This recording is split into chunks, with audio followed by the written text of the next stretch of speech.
everyone, it's Detox Coach Megan Zeller. I'm here to talk to you guys about how to use your oils. We have talked about what comes in the kit. We've talked about different essential oils. We've talked about what essential oils are and where they come from. And today we're going to talk about how do you use them. There are three main ways to use essential oils. One is using them internally, so ingesting them. The second way is to use them topically, so putting them on your body. And the third and final way to use essential oils is diffusing, which we will talk about as well. So let's start with the most controversial, and that's using the oils internally. And the reason I say it's controversial is because if you say to most people in the general population, I'm going to, put lemon in my water or peppermint, and they may say, oh my gosh, that's dangerous. I've heard you can't use essential oils internally. It'll blah, blah, blah, blah, blah. There's a million different reasons. I'm here to tell you that that is partially true. It really depends on the type of essential oil that you're using. And so for Young Living, they make it really easy for us because they make the bottles a little bit different to make it easier for us to tell. So if you look at the ones here that come with the starter kit, you see how all the top ones have that white label instead of the dark colored one? These are all ones that you can ingest. And so they make the supplemental, they make the different label so that you know that you can ingest thieves, digest, peppermint. So these are ones that you can ingest. And they all say right on the label how you can use them. So if you pull back this part here, you will see all of your directions on how you can use your oils. So some of them, now when they're in this container, you can still use them topically and you can still diffuse them. But now you know you can ingest them. So they've also put on some of the ones that would be dangerous to consume, they put a child-proof top. See how this one on the pan away is different than the top on here. So that's one way that Young Living has helped us to figure out which ones you can ingest and which you can't. We also talk about that in boot camp as well. But read your labels. That's going to be the most effective way of seeing, because it will say on the labels which way you can use it. You can also check your reference guidebook. If you're using other oils from different companies, what you're going to do is check the label. So you're going to look for a couple of things. You're going to look for, is there an expiration date? Because if there's an expiration date, then it's not 100% pure essential oils. There's some sort of carrier oil or something else in it, and you do not want to ingest those. You want to be sure that it says it's safe for consumption. You are going to look to see if there's a dietary supplement. So any oil or any product that's been approved by the FDA to be ingested as the line of essential oils, the Vitality line has been with Young Living, then they have to put on there the dietary supplement information. So you're going to look for that on any of the oils that you're going to use. The majority of the oils out there, not Young Living's, but just the ones that are readily available in stores, online, places like that for purchase, have either been altered or contain toxic chemicals. A lot of them are actually made in labs. They're synthetic, which is really kind of defeats the whole purpose, and they're not therapeutic grade. So those cannot be ingested. It would be actually dangerous for you to ingest those. The market's absolutely flooded with impure essential oils, as you have probably heard us talking about. Most of them are for fragrance or non-therapeutic aromatherapy industry, so you absolutely cannot ingest those. But when you're talking about ingesting the safe Young Living ones, for example, I use lemon to detox. So, here's something else I wanted to tell you guys. This is an interesting little fact. So the Vitality line, they made that different label so that we're able to discern between the oils, which ones you can ingest and which ones you can't. But you can also use lemon, for example, topically in your diffuser. You can use lemon in all different ways. The label is different for the 5 ml versus the 15 ml. They are exactly the same. So I can ingest this 15 ml and I can diffuse this 5 ml, even though the labels are different. They're the exact same oils. So when you're ingesting, when you're putting oils in your water, for instance, you're going to want to use a glass bottle or a stainless steel bottle, especially when you're ingesting lemon, peppermint, ones that are natural detoxifiers, because they're going to pull the toxins out of your organs just the same way that they'll pull toxins out of your plastic bottles. So be sure to use glass or stainless steel when you're using them in your water. And you can also cook with them. There's so many great recipes out there. So just as a side note, I know people get really frantic about ingesting oils, but here are a couple of interesting facts for you. Over a 2-year time period from 2010 to 2002, that's when a lot of the essential oils got really busy, right? Really popular. There were no deaths from essential oils reported by the National Poison Data System, as put out by the American Association of Poison Control. So absolutely no one died from oils. Good to know, right? On the flip side, in that same time period, there were 40,393 drug-induced deaths in just the United States. The CDC also states that 44 people in the United States die every day from overdosing on prescription painkillers. Every day. So I'm not a doctor, I'm not here to prescribe or anything like that, but that was scary for me when people talk about, oh, I'm so worried about using essential oils, but nobody seems to be that concerned about prescriptions that they're taking. So I thought that was a pretty interesting fact. Because most of the medications are created as beta blockers. They block your body from feeling the symptom. They don't actually get to the root cause of the problem. So it tricks the body into thinking that the problem has been solved, but it really has not. When your essential oils actually get down to the cellular level and help you to repair those cells and to fix those cells and they work with your body. So that's about topical use. Now let's talk about using your oils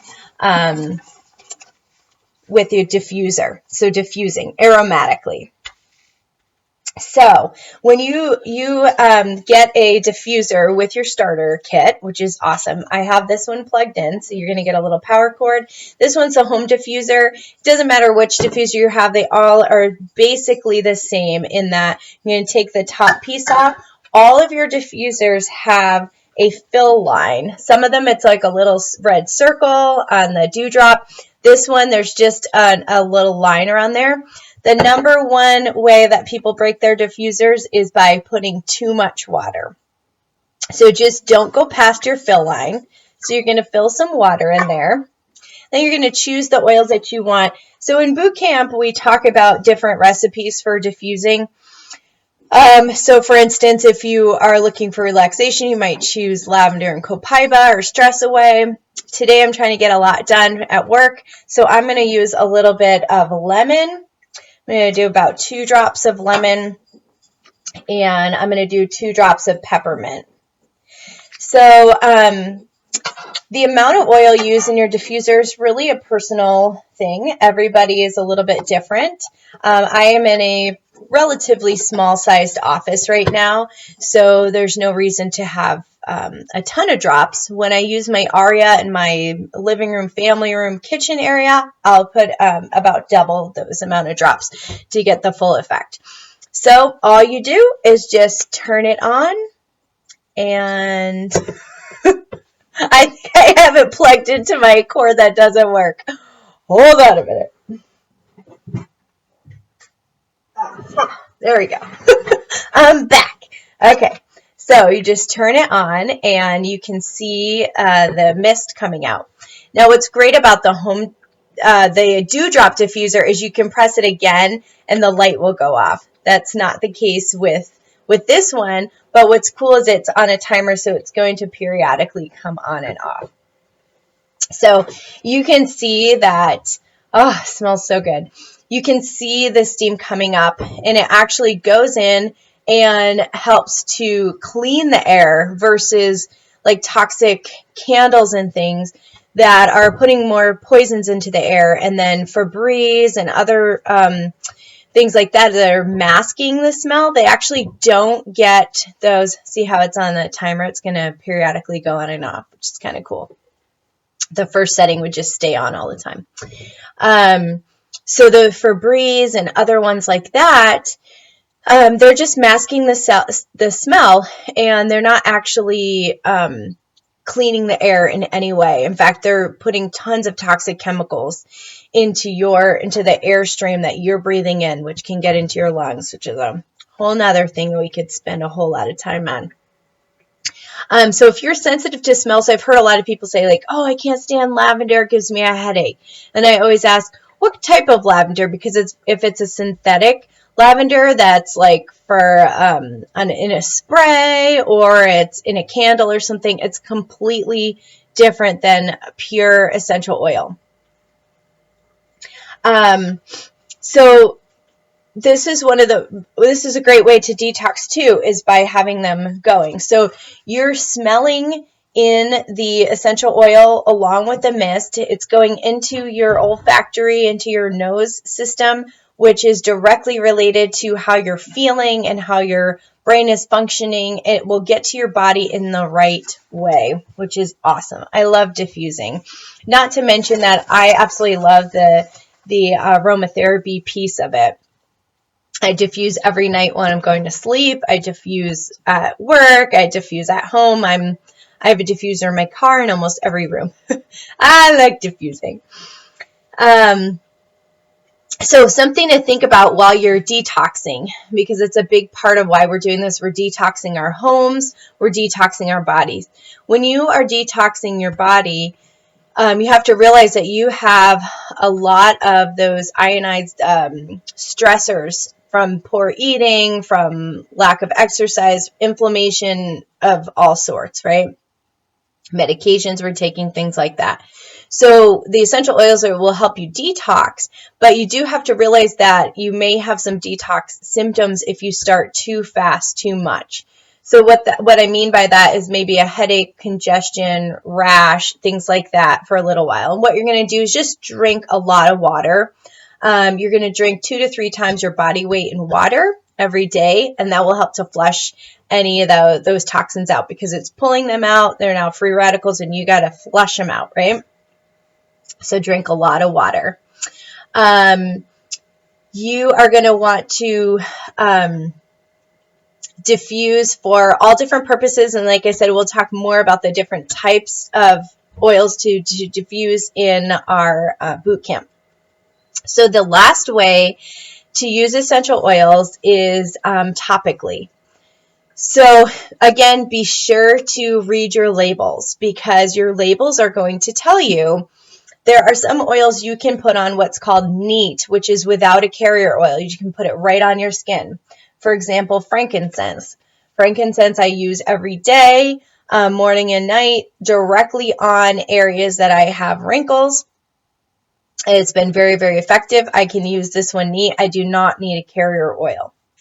With other ones, for example, Panaway is a hot oil. So there's some oils that are considered hot oils. So Panaway, Thieves, Digees. These are ones that I would use a carrier oil with, or that you need to use a carrier oil with. And we also go over different types of carrier oils in boot camp.